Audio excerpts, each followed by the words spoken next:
Tapos na ako maglaba. Konting exercise muna dito sa aking bahay kubo. Wow! Base sa klase ng mga ito. Palagay na natin ng mga muscle kahit maliit. Habang pinagmamasdan ko ang Ito pa ang nakakatawaan. Kwento ni Kibuloy. nagsigatinan. Sabi niya sa mga pulis, Munting bangka. hindi nyo ako mahuhuli Buserong nakasama ko kahit anong gawin nyo. sa kultura, utal Eh nandoon man ako nagtatago sa aking palasyo, sa aking kaharian.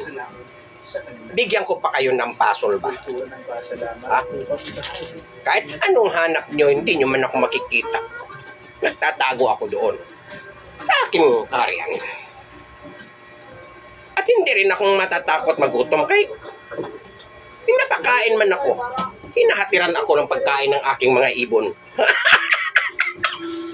Yung aking mga ibon ay hindi man kalapate. Hindi man agila.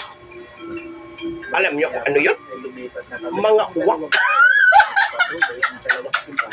Mga itim na uwak.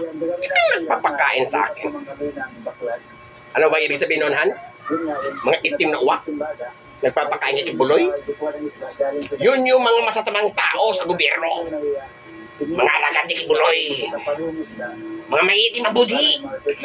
Mga uwak sa gobyerno. Yan. Makatandaan nyo.